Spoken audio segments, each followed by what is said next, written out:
Good morning, good afternoon, good evening. Welcome to Continuous and Never-Ending Improvement, or CANI as we like to call it. We're happy to be back. It's been a little bit of a break, but I'm sure, a much needed break and a lot of fruit to bear from that. But yeah, I'm Jake Shortfager, joined as always by Miss Olivia White, Miss Samantha White, and Mr. Jalen Whisker Phillips. But yeah, if you like the content, consider giving us a like, a comment, and sharing the video, as well as just subscribing to the channel. We greatly appreciate that. But today we're actually going to be starting a series on emotional intelligence versus intelligent quotient, or EQ versus IQ.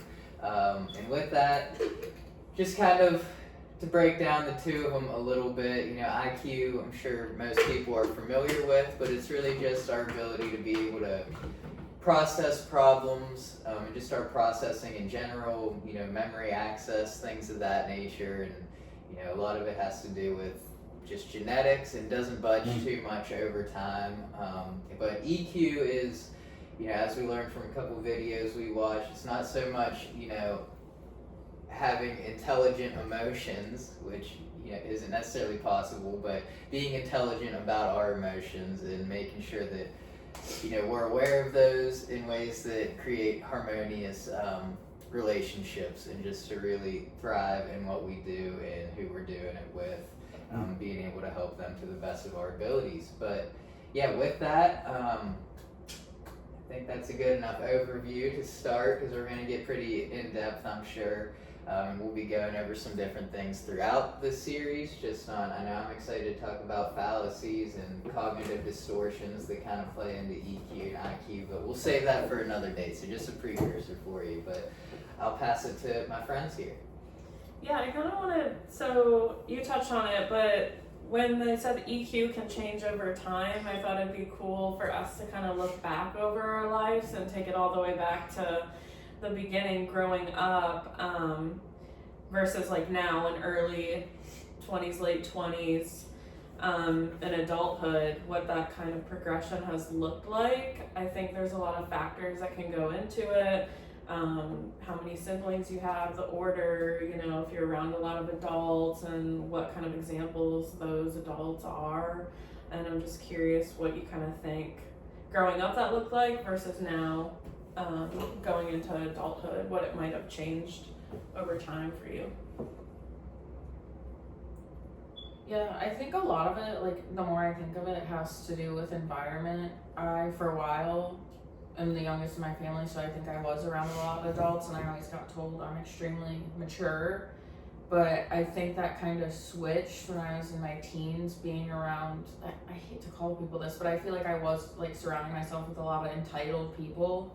And I think naturally that lowered my EQ, because I think a sense of entitlement comes with a little bit of a lower EQ. But I think grounding myself and coming back to more people that are humble and can manage their emotions better has taught me to manage my emotions a bit better. But yeah, I think environment for me has had a lot to do with it growing up.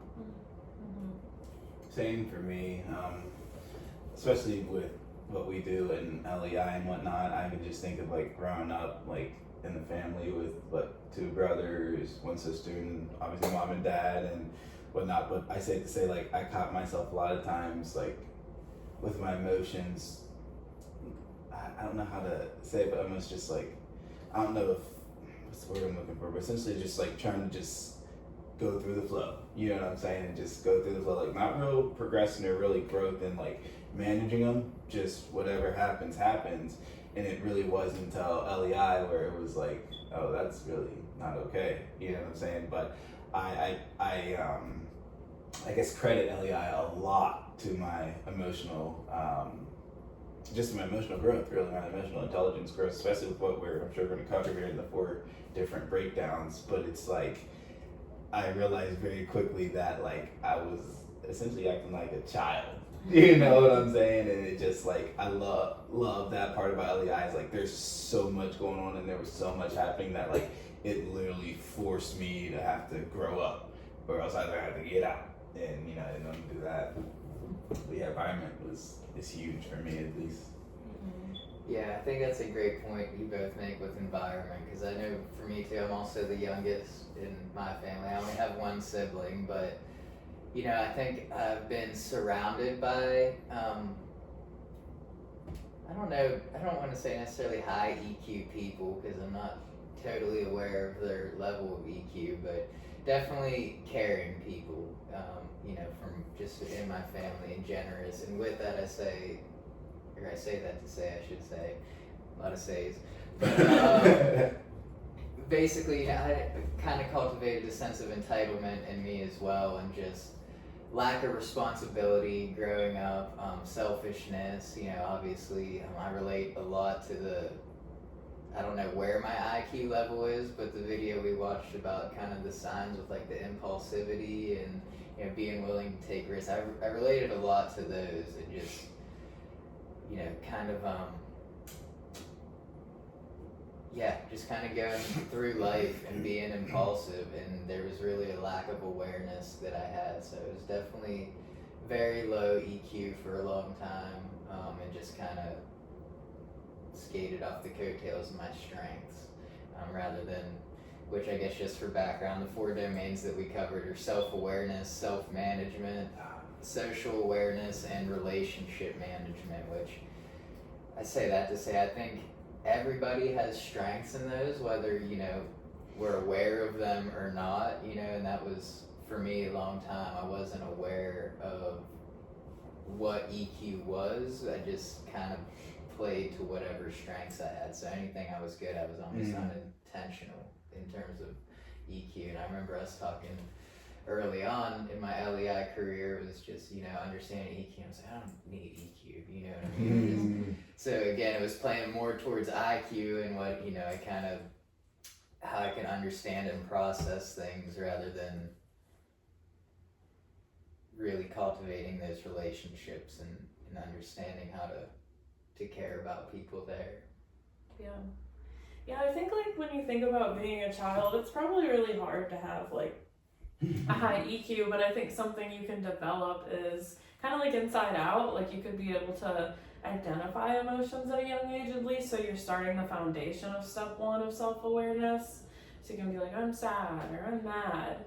And I think for me, like, I'm the older sister, 7 years apart, and my parents went through a divorce and some developmental years, so I think I just tried to like not create any problems and be quiet. I was very introverted, so I don't think I was at least vocalizing my emotions. I think I became really good at suppressing them and just kind of like pushing through and focusing on doing good at school and what I could control in a way. And then, yeah, like you guys said, coming into the workplace where you have to work with other people, that's when like EQ had to really start kicking in. And I think like the hardest part was being vulnerable, since I did suppress a lot and not identify the emotions that I personally had. But it definitely gives you an opportunity to do that, because you can't point out other people's if you're not willing to speak on your own. I mean, you could, but it's not going to come across well in terms of relationship management that way. So I think it's interesting, because I think when you're young, you're still figuring out who you are. So it's kind of difficult to be self-aware when you're still figuring out what you like, what you don't, how you feel, all those things. And it's, you guys know all the like teenagers and shows are portrayed as like outbursts and just rebels and running away or slamming doors in their room and stuff. And like that's when you're learning it. So it's cool to look back at the development of that though.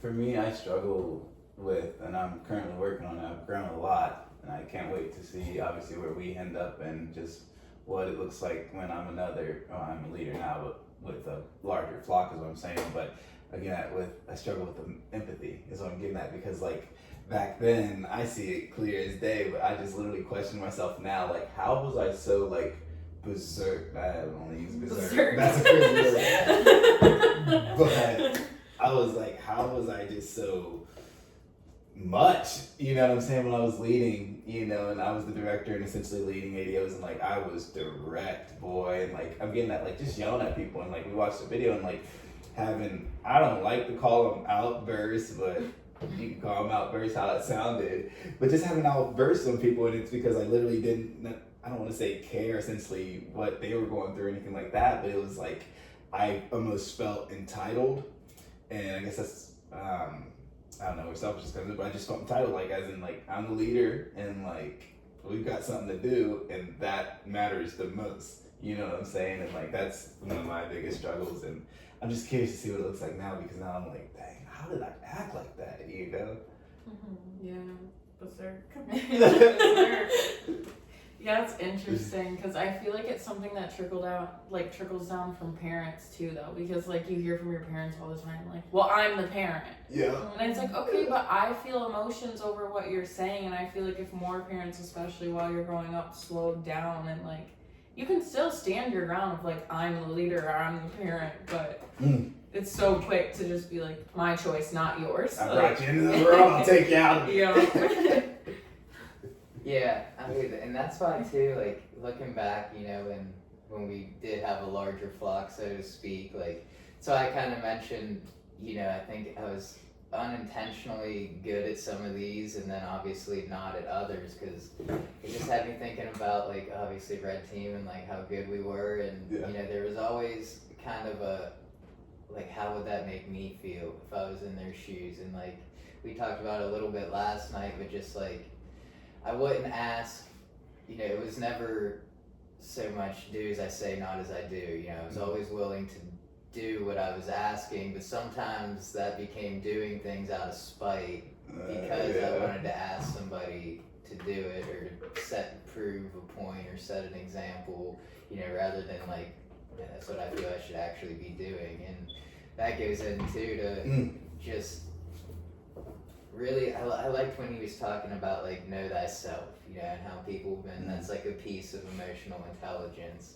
And for a long time for me growing up, I didn't know myself. I knew this vision that I wanted myself to be, but I didn't actually know like my true self and who God wanted me to be. You know, I didn't have that in mind. And so I'm thankful for recovery now too, I mean, this is a huge part of it. Like we talk about obviously like sobriety and staying stopped, and like that's a big part of it, but the larger part of it is emotional sobriety, and like that's the growth that comes after, and that's essentially another term for emotional intelligence. It's just becoming aware of, you know, what my emotions are, what's triggering these emotions, how do I feel, being vulnerable to talk about them and not just bottle them up, and being able to create healthy relationships rather than just isolating and bottling everything up. Yeah, I think like kind of going into some of the 4 domains of self-awareness, social awareness, self-management, and relationship management. And we're talking about empathy, but it's like sometimes you can almost, I know I struggle with this, and we talked about this yesterday, maybe it's over empathizing to where it's like, then it leads into relationship management. If I have to give someone feedback, I'll be like, that might hurt my feelings if someone were to say that to me, so now I'm gonna be like, I'm gonna procrastinate communicating it all. Or like, because I don't want to hurt their feelings, because maybe I wouldn't like that. But then it's like, I'm just thinking of how that would affect someone emotionally in the short run. Because it's like, it doesn't mean I wouldn't need to hear it or they wouldn't need to hear it. It's just how can you communicate it effectively, even if the initial reaction isn't what you hope for, it's still gonna, you know, produce an effective outcome. And that can be really like challenging sometimes, to where like, you're over like empathizing to where now you're just avoiding conflict altogether. But yeah, there's like 2 sides to that coin, where you're doing it all the time and being berserk, or you're like tiptoeing around people's feelings. But it's like you still gotta grow, you still have to communicate something. Yeah. Now that's a good point, because it makes me think about, I mean, for one, just like how we can be loyal to a fault is like not being empathetic to a fault, to where it's like you're saying, you know, I don't want to, and we kind of talked about that Monday too, is kind of not crossing the line of like letting my emotions be the guide of somebody else's emotions, I guess, in this instance, you know what I mean? And that goes with something I heard last night in one of my meetings, and someone said, experience comes through pain and knowledge comes from experience. So it's like sometimes that, as much as like we don't want to hurt people, you know, pain is one of the best teachers. You know what I mean? It's change isn't going to happen until the pain of staying the same becomes greater than the pain of change. So it's like that's in there for a reason. And I mean, no pain, no gain, right? I mean, it's you don't want to hurt people, but at the same time, if you're doing it from an empathetic way of, this is what I see, I'm saying this because I care about, you know, listening, learning, loving, and leading, you know, doing those in the right way, I think, like you talked about in the video, makes them feel supported when those moments come up, you know, knowing that they're cared about, and not just, I'm saying this because these are the results we need to see, I'm saying it because I care about your development, you know, but understanding, you know, that person's thinking and reactive tendencies is first and foremost in that caring. Yeah, and that's like important too in terms of social awareness, to know like the people you have in your corner. You know, if you lean towards one extreme versus the other, to be like, am I looking at this wrong, or help me see this in a different way, because I don't know how to word this and I'm definitely avoiding it and I know I need to say something. So like, how would you say this? And then you can take a piece of what they say and blend it together and still do something to act towards it, do something differently. But yeah. We need to get you on chat. Chat will tell you exactly how to do it. Chat GPT. Does chat have emotional? Yes. Well, no. But emotional intelligence, yes. It does. But no, something I did want to add to all of this is in terms of like what you're saying, something that you always say to me that I sometimes struggle with is like, all we can do is plant the seed. You know what I'm saying? And like where it gets messy is when we plant the seed and then we also water the seed for them, because we know that that's what they need. When at the end of the day, we don't know nothing. You know what I'm saying? We just need to plant the seed, and like I tend to overwater my seeds. I'll drag the roots out of the ground. I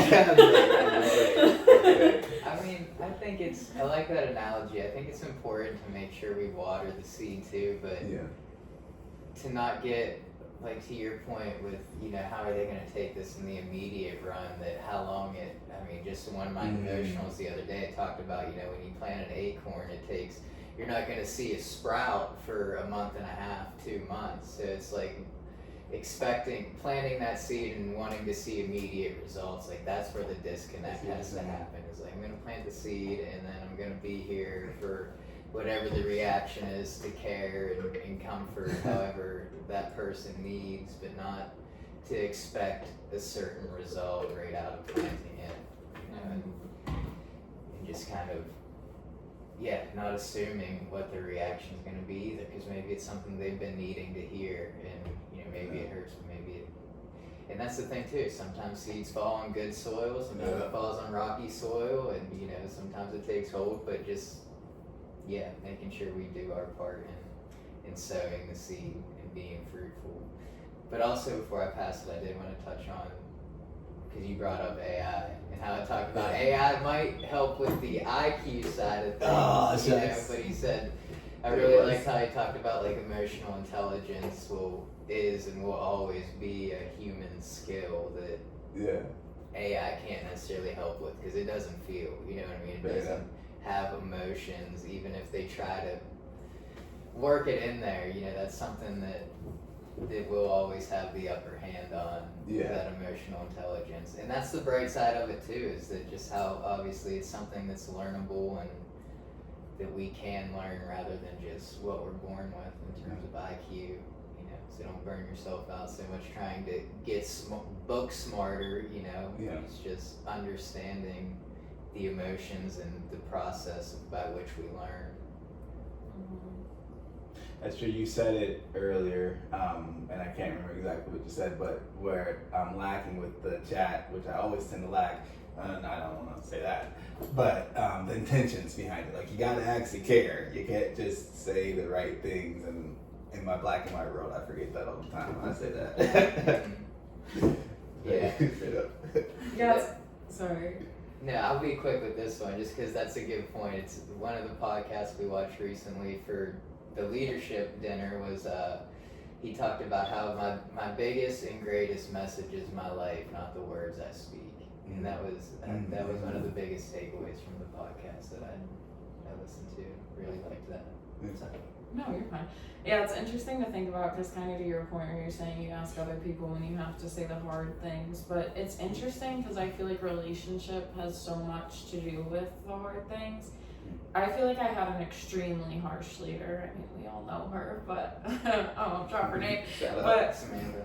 Yeah, shout out. not you, surprisingly. No, but I would take a lot of advice from her. But even when she was harsh with me, it didn't hurt that bad because I knew deep down she cared. And it goes back to what you were saying, where it's like, listen, learn, love, then lead. And like, when she would lead me, I then would just be like, oh, it's just because she sees the potential in me. But yeah, it's interesting to think about. That's a high your EQ right there. Yeah. That's a very you got a very high one because I can think of times where people that I know love me were hard on me and it was enough for me. You went berserk. I was like, okay, nope.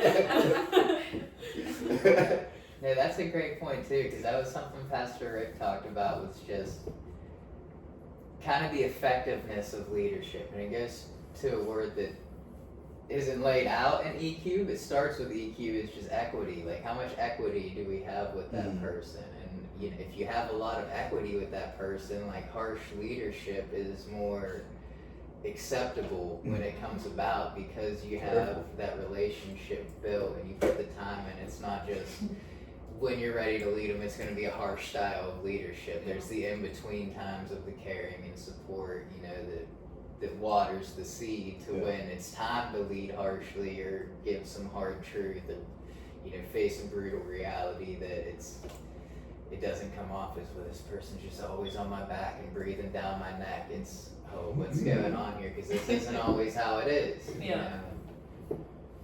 Yeah, celebration's so huge in that too, I think, because I feel like if you are going to have a harsh leadership style, you do need to celebrate people's small wins, and that I think that's what always helped me is I did feel extremely supported, but then I would get yelled at as well. I'm like, I know at least when I do right, I get celebrated. It's not all bad, like. Going deeper into the 4 domains, what do you guys think which one's your strength versus which one's your weakness? What's that balance for you guys like? I don't have the domains written down in front of me. Self-awareness, social awareness, which is practicing empathy, self-management, which is emotional control, and relationship management, like how you handle conflicts and effective communication. I'd say I'm decent at self-awareness. I need to be better at social awareness. Empathy, I need to be better at a lot of things. Mic drop. Yeah. I feel a lot more well-rounded in them today, just with, again, I mean, it goes to the program I'm working, just needing to be for sobriety's sake and recovery there. But I think early on, like in leadership, unintentionally, I was, you know, very social in relationship, you know, socially aware, and was able to manage relationships within the team and doing things like that. But I really lacked self-awareness and self-management for a long time. I think that was my downfall there, but yeah, today I feel, obviously, and that was one of the questions I had that we already talked about, was just, you know, it's not, is it a masterable skill, emotional intelligence? And not really, because emotions are a roller coaster, so there's always going to be probably one aspect of it that needs more attention than the other, but with the awarenesses, I think, are huge to go into management. If you're not aware of them, you can't manage either. Yeah, I feel like I have an odd take on it because I feel like I've always been an extremely self-aware person, and I still am self-aware. I struggle to self-manage the things I'm aware about, though, and I think it goes and flows, kind of like you're saying. I have seasons where I'm very good at managing it, but I also have seasons where I'm bottling stuff up and not managing things the best. I think I've always struggled to pull the awareness to actual action, but Yeah, I think in terms of myself, I think I'm strong in social awareness just because I'm a pretty caring person. But then I struggle with relationship management because I want to avoid conflict because I care so much. I never want to like step on anyone's toes or hurt anyone's feelings. So I just avoid it altogether then I can become very indirect and not communicate very clearly about what I mean. I almost beat around the bush because I'm like tiptoeing because I'm like, oh, you know. yeah. No, it's interesting you say that because I feel both of our struggles may be being too aware. Like, Yeah. there's an extreme where you can be extremely aware and now you're struggling to manage because you're aware of every little thing. Yeah, Like, you're hyper-fixated on that. yeah. Yeah, that's a good point. And just out of that, to spin off of that a little bit, just to break down some background for the viewers, but also we can kind of talk about the legs and which ones we think we need to work on a little more. But self-awareness, under that falls obviously emotional self-awareness, and self-awareness, pretty self-explanatory there. But self-management, under that falls emotional control, adaptability, achievement, orientation, positive outlook. And then social awareness is empathy and organizational awareness and relationship management, which I think is what you were just talking about, would be influence, coach, mentor, conflict management, and teamwork, and as well as inspirational leadership. So, I mean, which of those do you guys think you maybe struggle with? I think I bring it up because you were just kind of talking about conflict management, I think is what came to mind. It's not so much avoiding conflict, but how do we manage those conflicts? Not that I just don't want any conflict, you know. Yeah. No lettuce and tomato on my burger, just mustard and bacon, please. Yeah, I mean, for me, and I think I even said this to you yesterday, I need to do better at appreciating the moments where there might be a conflict at play because it gives me an opportunity to work on that.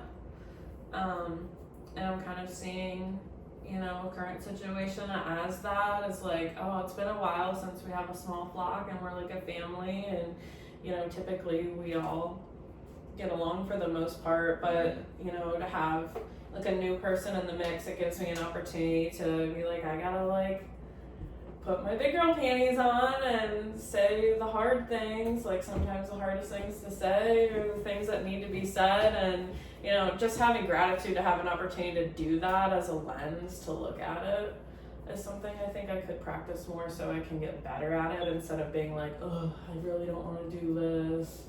I'll do it tomorrow. Maybe I won't do it at all. Is this person even going to hear it or understand it? It's going to fall on deaf ears. Like, that's some voice in my head a lot. Or like, maybe it's not even my part to play, or like, talk myself out of doing it instead of be like, I'm glad I get to practice it, Yeah,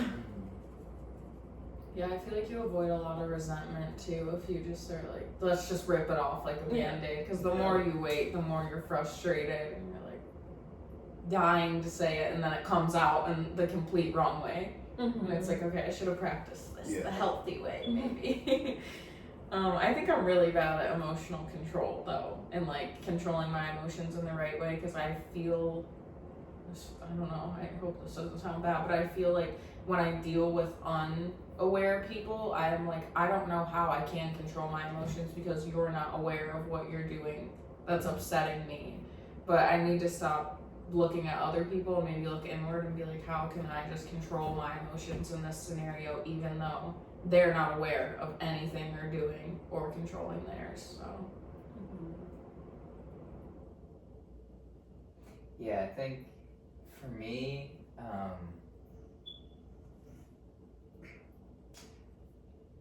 I guess I want to say sometimes I think it's be under self-management would be just, positive outlook sometimes, which I'm typically a really positive person, or at least used to be, but I think that fell under just being delusional too, and seeing what I wanted to see, and sometimes when, you're not always in a season of harvest, obviously, so like that sometimes can be when times are tough, just struggling with that positive outlook and being,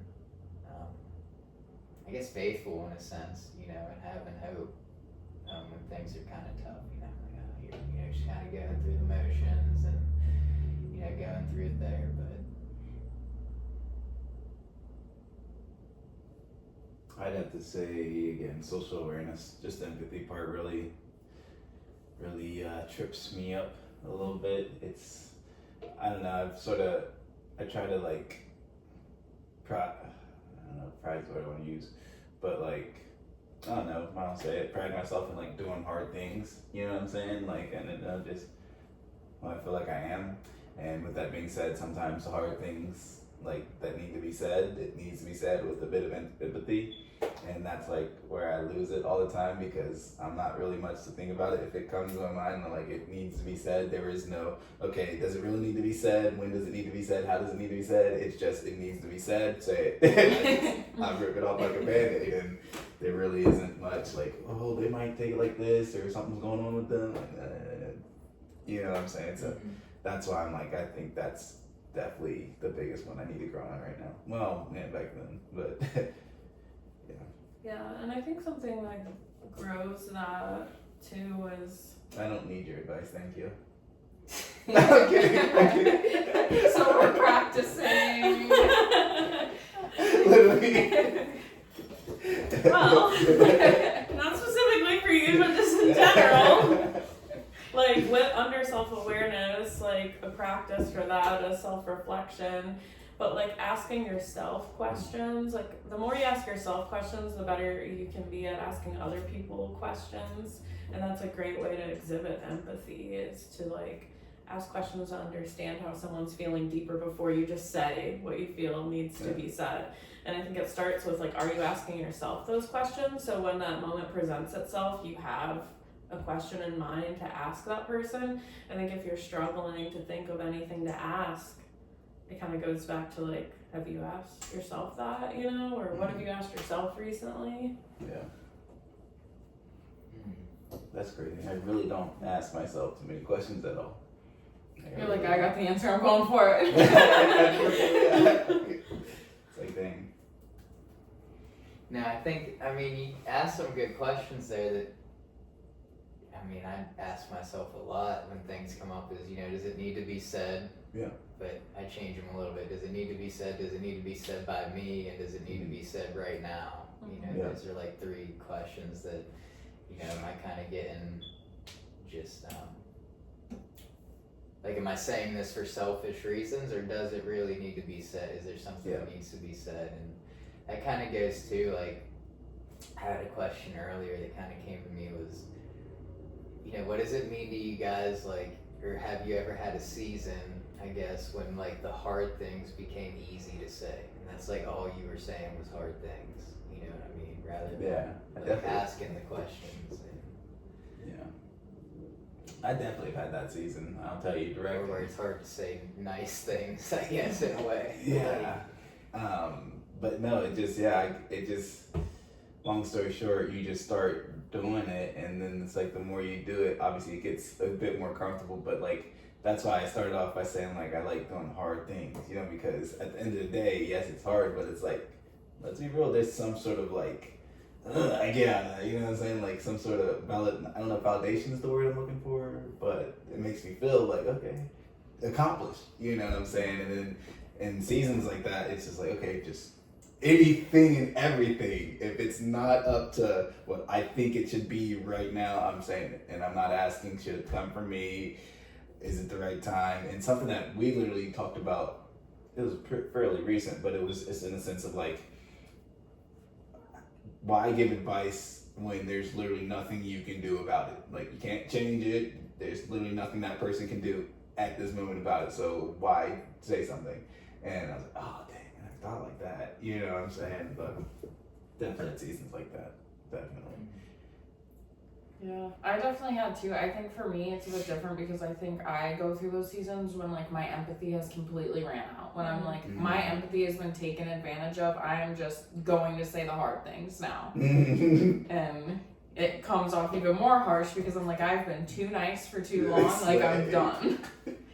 But Yeah, that's literally exactly what I was gonna say. It's like once I've danced around it so much, I try to help that particular individual have some self-awareness by like throwing out little light things, asking certain questions, practicing empathy, and it's still not getting through their head. I start to lose patience, and then it becomes a lot easier to nitpick or say the hard things because it's like, you're not getting it, so let me just be direct now. Like, we're at that point.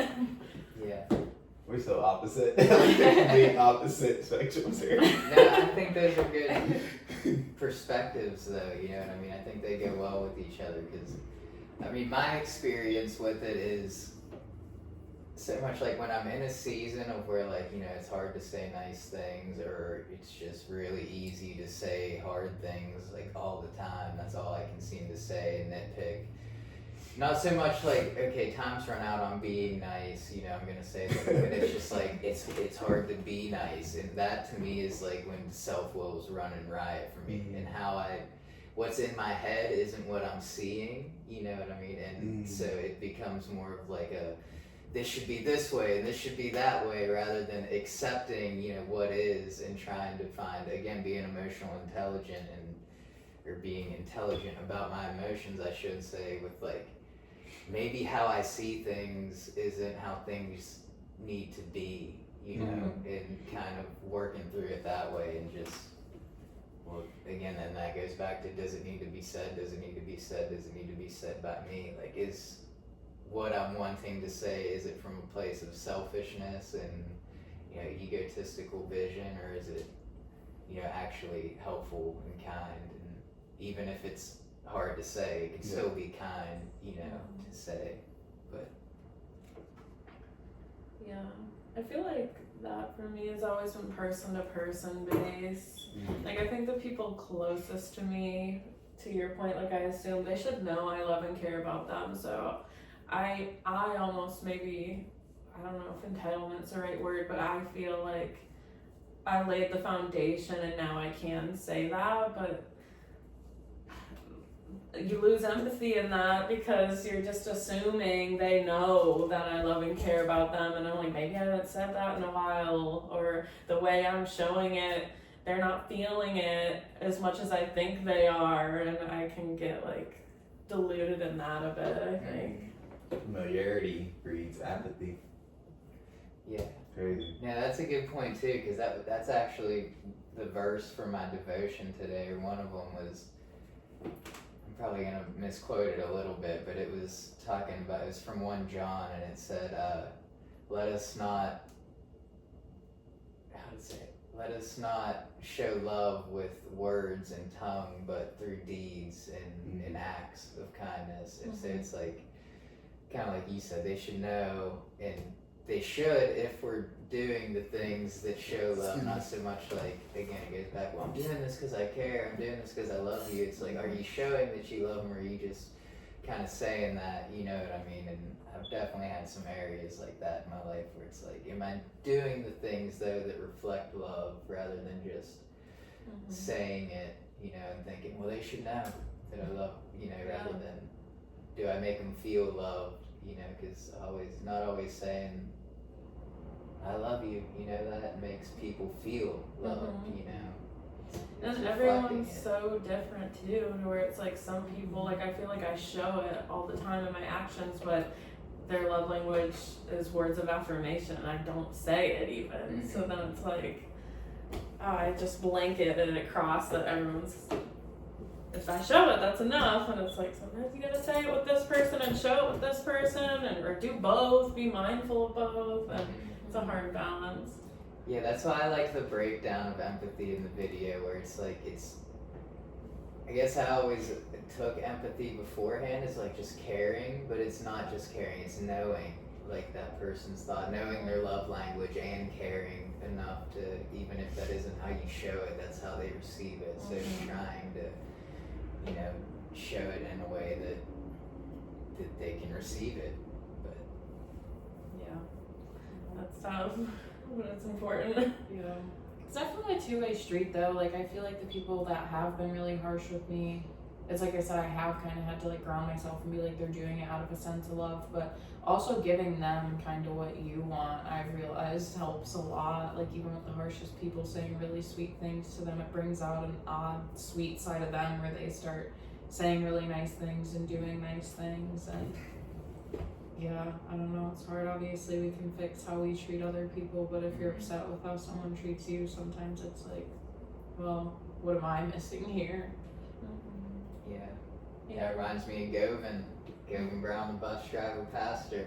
Yeah. You know what I mean? No matter who came on, the people waited for the bus because it was that, be the change you want to see in the world. Yeah. That's what that makes me think of. Yeah, it's like at some point in any sort of relationship, somebody's got to be the bigger person, make the first move. If you're like frustrated with that, like they said, that leader that has no or low emotional intelligence, it's like they probably haven't been shown much themselves, and this is why they're acting berserk or all, I don't know, hot-headed. So it's like maybe pause and be the bigger person and give them a piece. But that takes a lot to do that when someone's just coming at you to be like, how are you? Like, you know? Yeah. Being the bigger person, you gotta swallow your pride. I know, but that's like what's cool about it. What's sick is because it's literally the hardest, like harder to do than the actual, you know what I'm saying, than the actually lash out. Essentially, it's like, yeah, just one of those concepts that I'm still wrapping my head around, I would say. Yeah, like if you're frustrated with someone, like you kind of have to be like, I'm frustrated with this leader, but how is their leader treating them? And like, how can I show them? Like, you know, it doesn't have to be that way, you know? Yeah. Give them a different perspective. That's so true. It's so funny how like gratefulness can help that too. Like if you sit back from a situation, you're like, hey, by the way, like thank you for saying that hard thing to me. That actually helped a lot. Like now that person that was being harsh kind of probably feels a bit bad, and it's like, okay, I had an impact, and they're still being grateful, but I was mean. Like Yeah. it's just like kill them with kindness sometimes.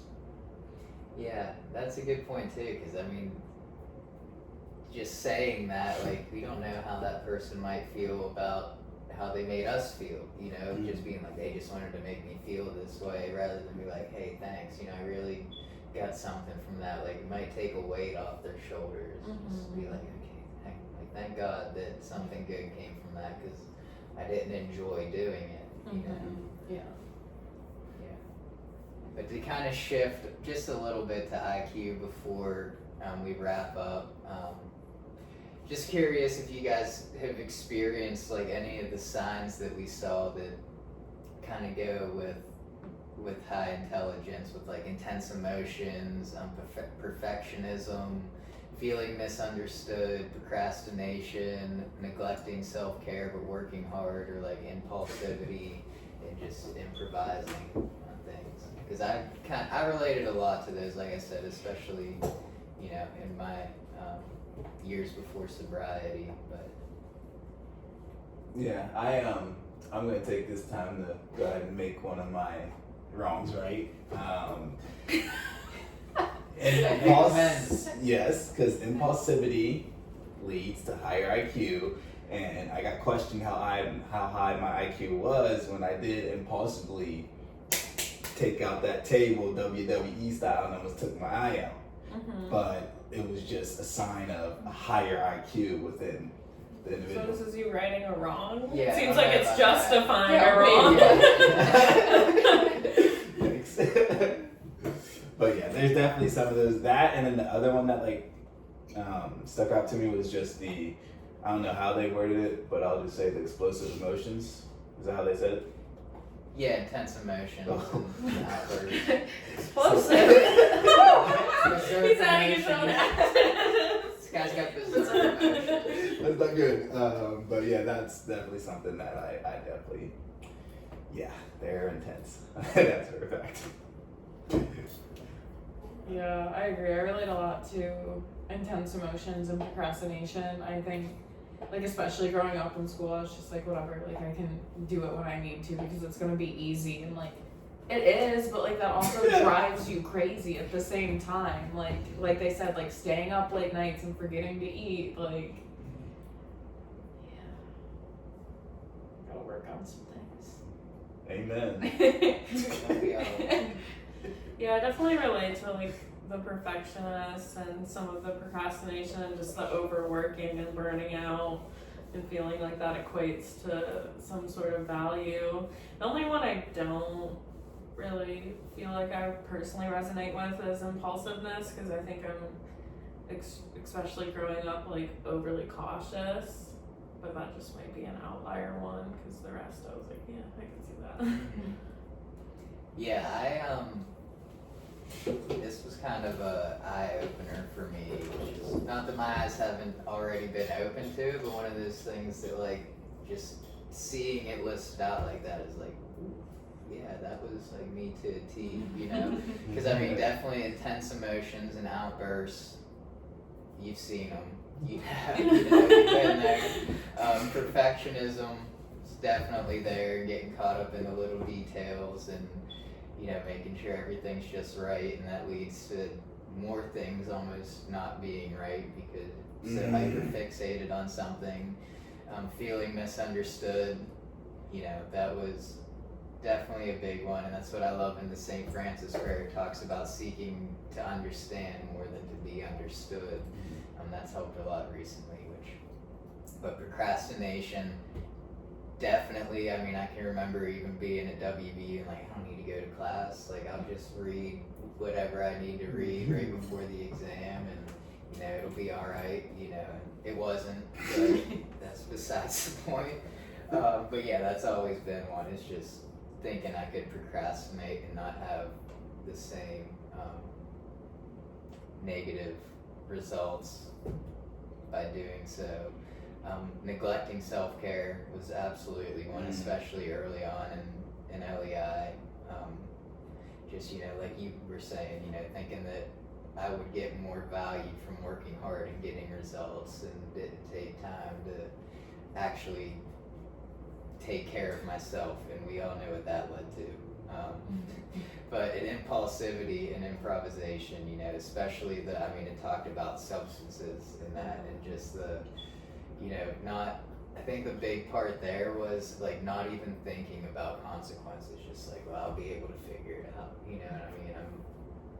There's no consequence that's greater than my IQ, just like my thought. And like I said, not to say I have like the highest IQ, because I don't even know where mine's at, but I can definitely see where like, yes, I lean heavily towards relying on my IQ for a long time and not so much understanding what EQ was or even the need for it. But this was good to see, obviously, that especially like you were talking about, and we all were a little bit, but just with, you know, once you get into a field, like the IQ's similar playing grounds, like everyone put in the work and is smart enough to be in that field that we got to based on their IQ, but it's EQ that separates us, and understanding that. And again, the silver lining there is that's the one that can be learned and improved upon rather than, you know, IQs. Yeah, and Not like so much. another really interesting thing they touched on is how like people with those traits that exhibit high IQs can create these kind of like social or even political like activists that we see that are extreme left or extreme right, and you see them debate and you're like, wow, they are really smart. But you also see they're practicing no EQ or empathy, and it takes someone, if you actually want to get someone to look at something a different way, to practice and have that second aspect of empathy, to see things a different way. We see that all the time nowadays, of just like, I'm right, I know what I'm doing, and they just like drive that narrative without any empathy. Yes. It's the Gulf of. Oh, go ahead. No, you go ahead. I think we know where I was heading. Yeah, I think so. No, it's cool too because especially in sales, it makes me think a lot about sales. Like anyone obviously can learn a product and present it, but I mean, you say it all the time. It's coming down to actually selling yourself, and it's like, how can I be more intelligent with my emotions than someone else they talk to? So Facts. Yeah, it's good. There's actually a good documentary right now that I started watching this morning. It's kind of touches on this, I guess, a little bit, but it's called The Mayor of Mayhem.